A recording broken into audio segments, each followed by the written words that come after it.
Welcome back to Season 5, Episode 7 of Teed Up, where everyone's a sports expert. The podcast that makes you care about sports, including President Connolly. We're an original podcast created and produced by Long Beach State student-run newspaper, the Long Beach Current. I'm Maddie C. I'm Maddie G. And today we're joined by two members of the only baseball team that play on campus. The Long Beach State Baseball Club President, Christopher Lee, and Vice President, Bruce Kuntz. Bruce, I'm not going to lie, shocked to have you on. Thought you might have been in Camelback Ranch today. I wish. Not going to lie to you guys. But thank you guys for being here. You want to start us off? Yeah, so I'll get it started. Kind of heard you guys talking a little bit. You're just trying to call some guys ahead of your games this weekend, trying to see who's available. Kind of bring us through that whole kind of forming a roster for each series, I guess. Yeah. I mean, it's been a process. You want to kick it off? Yeah, every weekend is a brand new poll. We have a flare that is our hub for everything. And every weekend, a few days ahead of time, we have to figure out who's going to be there, who has a trip to their parents' place, who has a frat event going on, and try and figure out exactly who's going to be able to show up. And then we have a weekly meeting of the board where we have to hope that everybody responded to the poll, hope that they responded accurately, and then put together lineups and be ready to adjust if we have to. If you don't have enough players, you just don't play. Or you got fill-ins. Yes, but we haven't ran into that problem. Okay. For the most part, like we know our guys, they're paying to play, so Yeah. they want to be there. Roster. Yeah, and that was the other thing. We made sure to keep enough guys in tryouts that, assuming that we're not going to have the entire team there every weekend, we still will be able to field a roster. So you kind of got your active 25-man roster, and then you got the 40-man roster that you call up every once in a while. Sort of. We have an approach, especially this year, that we want to make sure every guy from top to bottom is enjoying their time. So we try to keep it as not necessarily even playing time because we're trying to win, but making sure that everybody is able to enjoy their experience and be on the field. And that we kind of approach it as we know that this is club ball and we're not the Dirtbags, so we simultaneously do everything we can to win and make sure that everybody has the best enjoyment possible.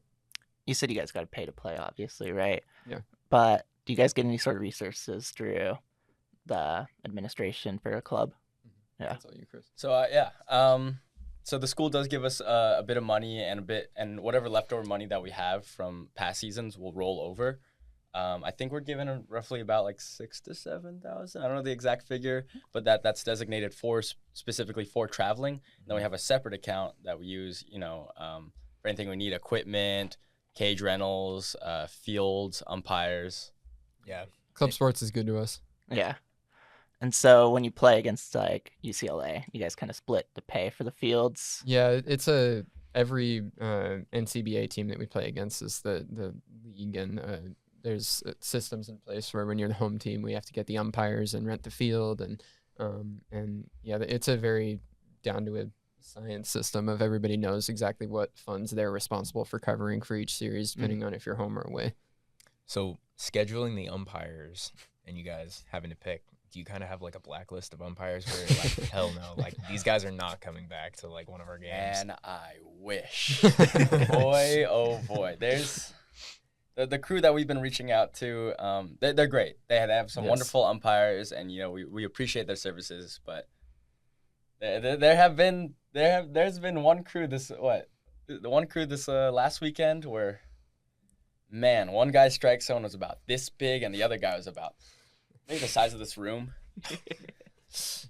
There's inconsistencies for the most part. I think that our umpires, it's better than like I got used to in high school, because usually that's what we have is like high school umpires, and once in a while we'll get somebody who's like done college games before, but we don't really have the ability to be too selective. It's kind of just find umpires to do our games, and there's people we reach out to, and then they'll find specific umpires, and it's all very more formal than I ever expected it to be. Like when I showed up on campus knowing club baseball was a thing, I was thinking it was going to be practically like intramurals. Yeah. But there's a lot of systems in place, so that's the nice part. Is a lot of it is practically done for us. Talk to me about the travel situation. We had club hockey on last semester. They mentioned renting vans to go to one of their games. They were about maybe half a mile off campus, T-boned a car. Oh no. Just T-boned a car. Do you guys have any bad stories with the travel situation? It's been pretty easy so far. We don't have any T-boned van stories to give That's you always guys, good. unfortunately. Yeah, or I mean, fortunately. Worst thing we hit ever is when we're driving out to the desert. That traffic between there gets bad. One time, it was so bad one time on a stretch to, I believe, Vegas? Yeah, I think Vegas was awful. We had one guy get out of the car because he had to pee bad, and he was the driver. So we are in basically standstill traffic that's moving ever so slightly every couple of minutes, and we're just like, let's go. He's got to pee. He hops out. I jump from the passenger seat over to the driver's seat. All this is happening. I'm now suddenly driving a Tesla. He's all the way out into the hills of who knows where, taking a pee, and then all of a sudden, we just start moving. It just starts moving, and so I'm driving the Tesla. I'm moving it forward. And I see in my rear view in the side mirror, this little dude running, just absolutely full on sprint. It's like, wait. So you guys were driving Teslas to your games? There's one guy who had it. Oh, okay. One particular say, teammate. What kind of funds do you guys have? These are not rented Teslas. Yeah, we don't rent cars. Pulling Like up I in think style. We are convoying up in our. I'm guessing club hockey has more gear to transport than we do. I think so, yeah. So yeah, we outsource and everybody shares their cabs to figure out how we get all our equipment there. Splitting gas money evenly. Yeah. We the travel is probably as simple as anything we do because we don't have to really go through, like, there's no funds for it. We just figure it out ourselves, get ourselves to the game, and once we've reported to club sports, like, who's going, where we're staying, it's just up to us. Who said guys can't plan trips? Planning weekly trips to Arizona. Manager. He wanted to know, how do you pick the manager for each game? Is it each game? You got one manager? I don't know. We don't really designate a specific manager. It's a manager by committee. And we've got a full cabinet of not only those of us who are on the team. There's 5 of us that are on the team and on the cabinet. And then we've got 2 alumni that have stuck with us as sort of like hybrid coaches. They're not officially on in any kind of role, but they're just there to help. So we've got 7 of us that kind of combine to whoever's not on the field. Somebody, like, usually if one of us aren't playing, Chris and I will take kind of the main lead. And then if we're both playing, then one of the assistant coaches, they'll take it. And before we make any decisions, it's a conversation in the dugout between all of us. Like, we don't really designate anybody to be the one and only decision maker for any particular game. So I think that keeps it pretty even, and there's a lot of checks and balances for that. Yeah, I mean, it just comes down to whoever has the clipboard in the dugout. Just about, it's like the talking stick. But we're a student-run organization. I mean, like, we're all trying to lead it, but at the same time, like, it's club baseball, so everyone gets a say, everyone gets a part. Just depends on whoever wants to step up. Yeah. I'm assuming it's a similar answer, but anyone gets to play like GM, or is there any action in the transfer portal? Club hockey said there was Club hockey, they get transfers in. I think it's a little different. They have, like, an actual coach that practices everything, and then they just sign random kids from, like, other schools. There are teams we play against in our division that they operate that way, like, with very official. I know GCU recruits. They're not in our division, but GCU recruits. And then the 2 teams that we really have to circle on the calendar, Cal Play Slow and UC Santa Barbara, are both our kind of powerhouses in club baseball that we're trying to take down one of these years. But both those teams are very legitimate, and they both have at least some sort of ties to their D1 programs that makes it a little rough to compete with sometimes. But and those teams are in your division, correct? Yes. Yep. Yeah, we play them every year, and like this year we haven't played UCSB yet. That's next weekend. We're going up to Santa Barbara. Hopefully, if the rain permits. The weather gods already made us miss that series once, so hopefully it'll work this time. But they have 2 hitters and 1 pitcher that came straight from their D1 roster last year. 1 outfielder that he was an all Big West honorable mention, and now he's playing at the club level, and I'm terrified of that. So. I think that kind of perfectly ties into one of these questions. Has there ever been, like, a series or a stretch of games where you kind of just, like, ask yourself, like, why am I still doing this? Especially when you're going against D1 guys. That it's like, do I really love baseball this much? I don't ask why am I still doing this. I ask why are they here? Exactly. Like what are they doing? There's guys that we've played against players before that I look at them and I say, if God gave me that talent, I would not be using it on a club baseball roster. And that's the valid. thing that runs through my head. Yeah, I think that happened. It's not like I was asking myself, why am I playing? Again, it's like, why are these guys here? Why am I playing against these guys who obviously have a nutritionist on their team? Right. It comes down to that. It's like, I go play UCLA. It's like, oh, they have a coach. That's cool. And then the first time I saw Slow, I was like, what the heck? I think Slow grows their players in a lab because Yes. we show up and their dugout, they look like a professional. Like they are huge. Towering dudes. But 2 years ago, Vegas tournament, I mean, like we'll play Fullerton, we'll play a lot of kind of smaller D1 local teams, but when you get to the Vegas tournament, now we went up against like the number 2 team in the nation, the another one that was ranked. There's Utah, Arizona State. And Slow was there too, and Slow's highly there. ranked.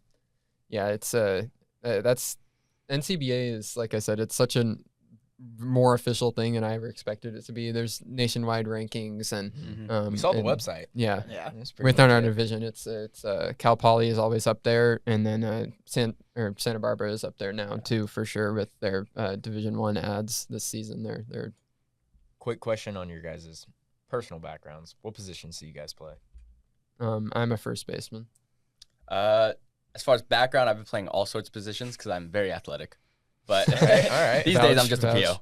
Mostly starting pitching, and picking up a little catching, because we need the innings filled. Yeah. All right. You're playing in the field. What's the hardest pitch you've ever seen in club The baseball? hardest pitch from the mound, you mean? Obviously, Yeah. like what's the best velo we've faced? Probably like mid You 80s. think Hellman? Yeah. Well, I wasn't there last year in slow, Oh. but does he run it up in high 80s sometimes? I'd say high 80s, and I don't know with if he kisses 90, but Probably the best not. we face is mid, maybe high 80s from like Yeah. I assume this guy from Santa Barbara, that D1 pitcher that is now on their club team, when we face him, it's going to be that's going to be a battle. But UCLA had a guy 2 years ago, Oh, my yeah. freshman season. They had 2 guys that were definitely sitting mid 80s with a D1 breaking ball too. Like there was one lefty I faced my freshman year, and that was in a wood bat tournament in Fullerton. So I was up there with a Woody facing a guy that was if he threw a fastball at my hands, I would have had firewood. So that was the struggle. But yeah, it's a wide range of pitching that we face, and that usually pitching is the thing that matters the most at the club level. If you've got the pitchers, then you're in good shape. We were trying to kind of gauge the talent, quality of the level. How many of the guys do you think could have walked on somewhere? Highly depends on the program. Like when we talk about Slow and Santa Barbara, they certainly have guys that are like that. I don't know if other rosters necessarily do. There are guys scattered around all over the place. I will say in terms of the level of play, I think that it's a continuation of high school varsity. Like it's higher than high school varsity, but it's obviously not at a college like official level. I'd say we're somewhere between high school varsity and D3. Yeah, just about. And I think a lot of it's not like can these guys walk on? It's like they have the ability to. They have the talent. You can tell. They have the command. They have the tools. But it's just about putting them together. And I think that's what makes the difference between club and Yeah, that. and there's enough people out there that if they have the choice between going D3 in Montana or something versus just heading to Cal Poly to get an engineering degree, those are the people that give us headaches because they have the talent to go play club or college ball somewhere, and they're at the club level just for personal reasons. No, I just want to end up in an office job. Bruce, you're at a lot of the Dirtbags games, calling games for 22 West. If you could add one current Dirtbag from the Dirtbags roster, who are you adding to the squad? That's a great question. You think about positional value. What are some team needs right now? Yeah. See, I don't even think that I wouldn't think about it necessarily from a perspective of like replacing anybody on our team because we're a pretty well divided roster, well rounded. But I think have to choose a stick. If we added somebody like this is There's a Sharpio, there's a Champagne, Ashworth. Those three come to mind first. I'm thinking Ashworth Friends is the to first Tito. guy that comes to mind because Ashworth is just an all-around stud. Mhm. But I'm also thinking Dylan Lena has the power that yes. at the club level he'd be hitting nukes. So Yeah. I don't know. He Ashworth or Lena would probably be my two answers. But obviously, if we added an arm like Kellen Montgomery or Josh Donegan, they'd it'd be easy. straight to Omaha. So Yeah.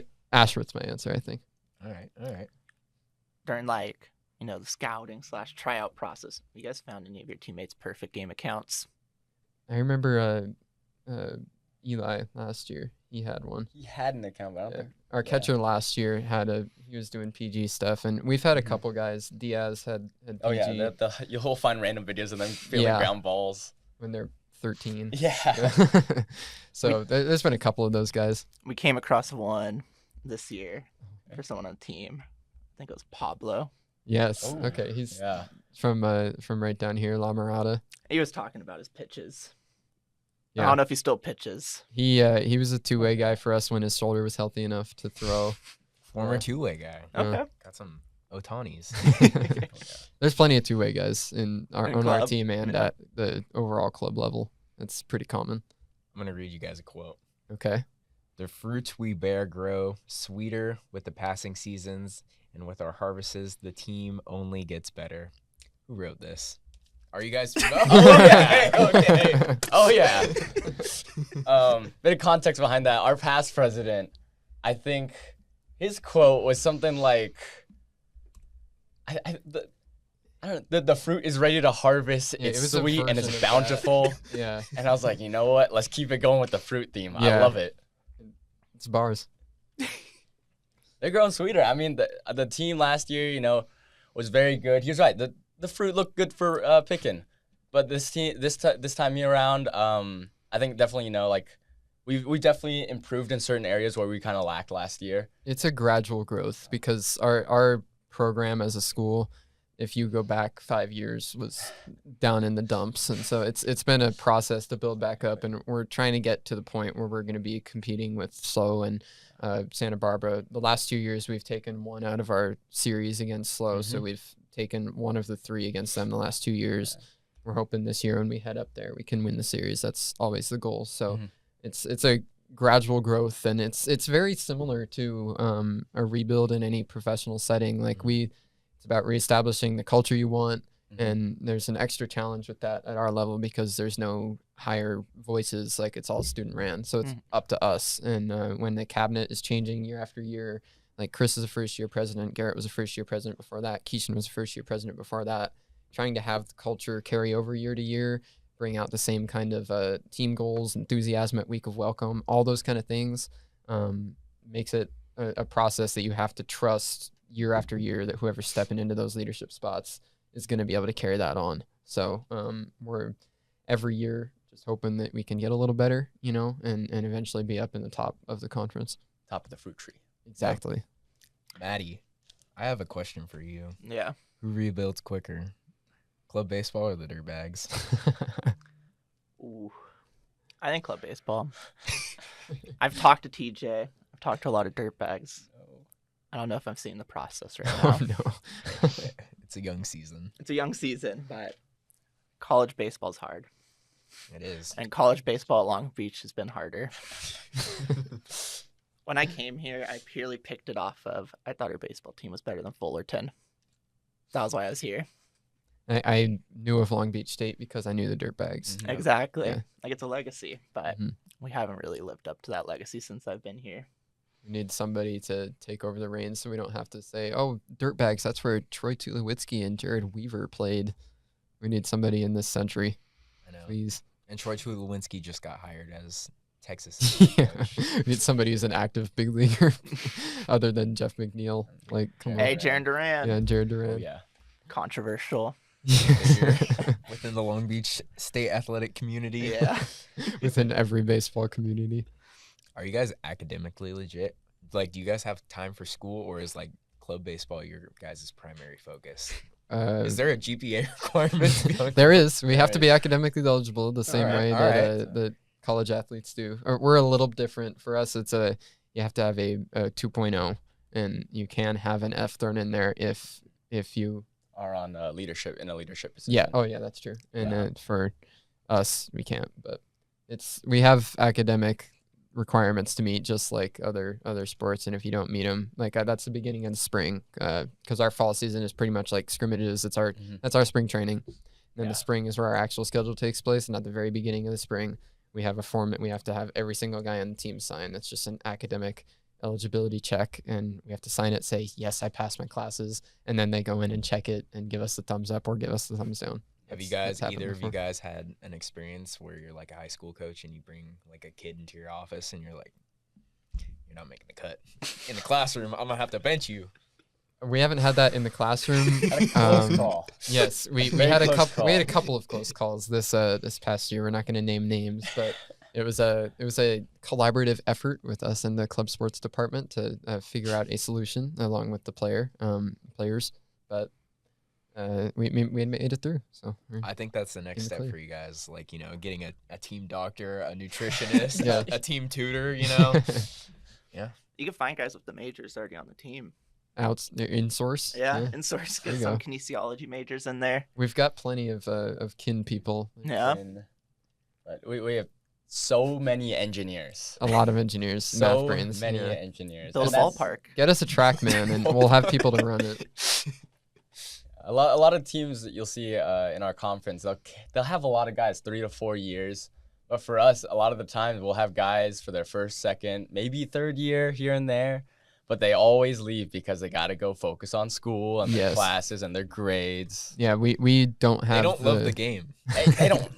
They're not about it. We don't have the greatest 4-year retention rate of players because, we have a lot of guys that sign up for difficult majors and then they realize they can't do it. So that's might be the place that we're trying to overcome those other schools, because SLO and Santa Barbara and some of these other schools that they get guys on campus to play club baseball. All's life there. So they'll have the guys who, you know, you look at their roster and it's communications, and we're marketing. Yeah, like, oh, that guy's gonna build rocket ships. I don't know if he's gonna be a 4-year player for us. Going off of that, how often do you guys practice? I mean, I remember trying to set this up last semester, and you're like, we practice. Mm-hmm. You guys were practicing today originally, right? Yeah. Always in the lab. Yes. We practice when we can, and that is tough to align schedules, but we have this semester, we have 3 practice times in the week that are hours where we have the field, and that's Tuesday morning, Wednesday morning, and Friday morning. Obviously the Friday morning is the one that's the most popular because that's when people usually don't have classes, but that's also an issue when we've got these extremely difficult majors, is that a lot of guys take Friday classes because they have to. So a lot of times we never have practices where everybody's there, but the idea is piece it together throughout the week, and when you can go get your work in, and then the weekends are when we all come together and put it out on the field. When does the season end?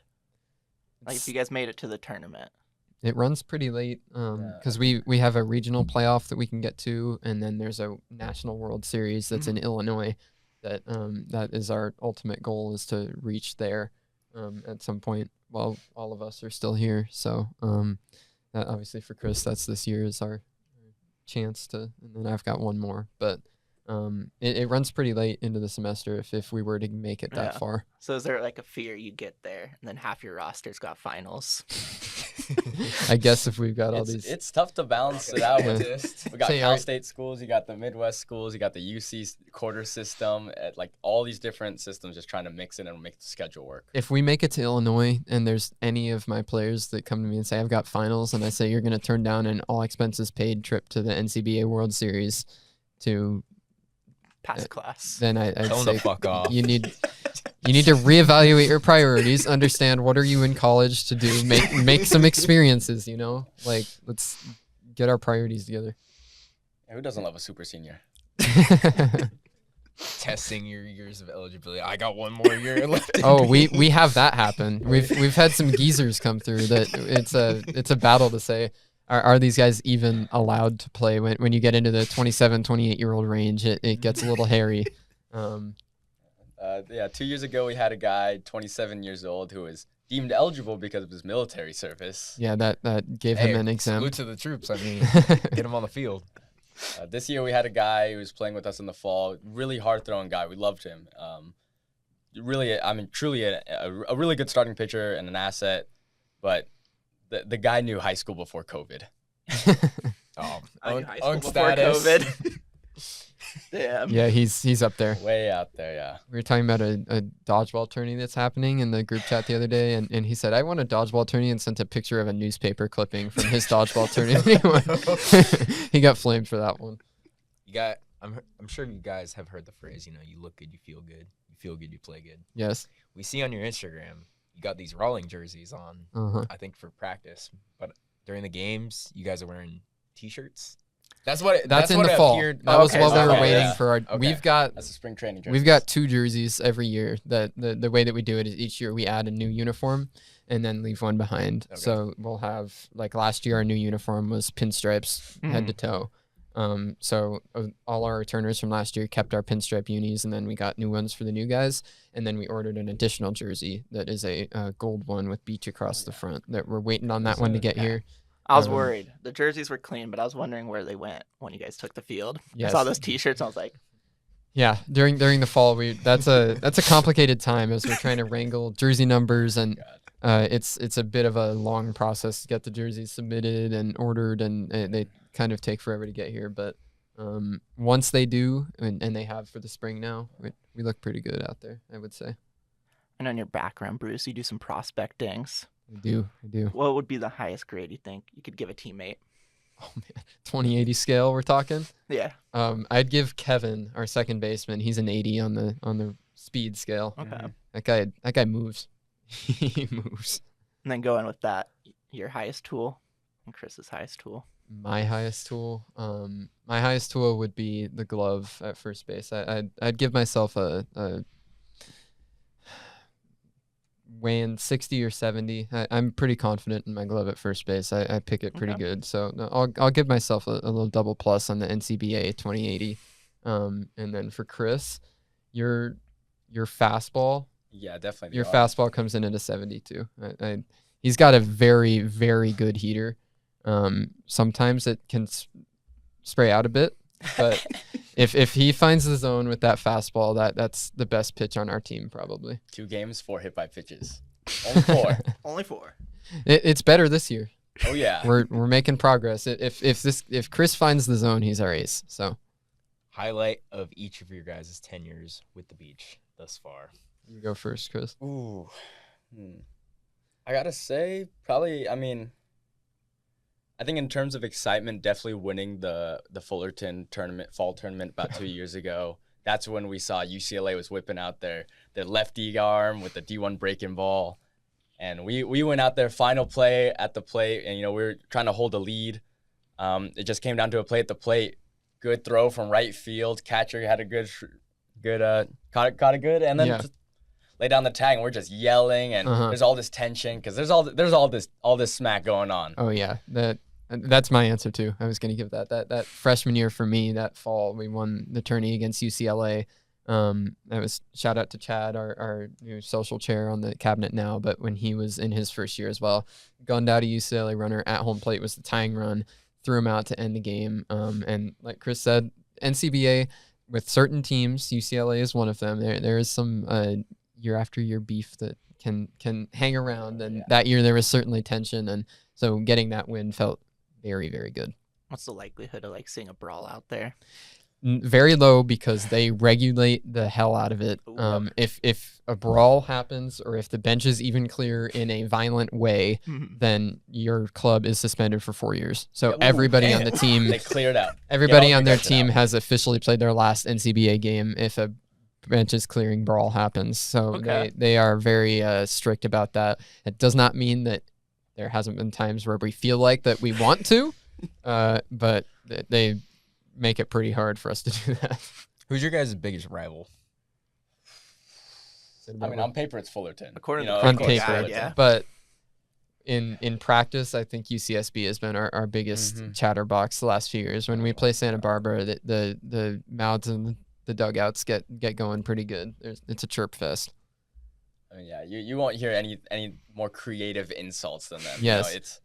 They're throwing crazy things out there. Like I didn't even know half the things I yelled today. I didn't know 2 years ago. Yeah. Before I played UCSB. But hey, we're pretty good at it too. I think UCSB and us are at the top of our conference, and I would say we're at the top of the nation in chirp level. It gets going pretty good from our two schools, and we're known around the conference, Long Beach, the same way Santa Barbara is known as. When you play Long Beach, we're not going to shut up, and we're going to get on you for everything. So physically assaulting one another is off the table. Verbally assaulting, yes. Oh yeah, fair game. Yeah. Chris, I got one question to wrap it up. All right. For you specifically. Over or under 81 wins for the Giants this year? Oh, man. I've been asked this like 4 times too. Oh, man. Give me the over. Come on. All right. We got Jung-Hoo Lee. We got Chapman. We got Adamas on a big lifetime contract. I think JV, if JV, Kyle Harrison, Birdsong all figure it out, I think we could be a really strong team. And, even back in 2021, you look at that roster going off of it, it's like, wow. That's the biggest question mark in MLB history. Mm-hmm. It's like, does not make sense, and it never will. This team doesn't win 107 games, so you never know what could happen. 4th place. Only took $1 billion, but we'll wrap it up there. Thank you so much for joining us for Season 5, Episode 7 of Teed Up. Thank you to our video and editor and producer, Aiden Swanepoel, and our multimedia producer, Elle Nicklin. If you want to stay up to date on the latest in Long Beach State sports, check out our website at lbcurrent.com and follow us on socials at lbcurrent. If you guys got anything you want to say to wrap it up? Hey, you can check our Instagram. We post our schedules and when we're playing. So we play right on the campus field here. It's the Dirtbags practice field that they never use, so it's pretty much ours. And that's where our home games happen, at least for the most part. We're having to outsource this weekend, but for the most part, our games happen there. Check our Instagram, LBSU Club Baseball, and come out to support because it's a good time. And as we said, you can hear some pretty creative chirps, and it's a unique style of baseball that's a lot of fun to be around. It's always a fun time out there, so just, come out and support. And if you want to play every fall, come out, try out, because we'll always want to see you. beachclubbaseball@gmail.com. Find us. Yes. All right. Thank you so much for listening. See you later. We throw up big hearts. Gotta have a big heart. I thought it was a pyramid at first. I'm good at that, too. Let's do it.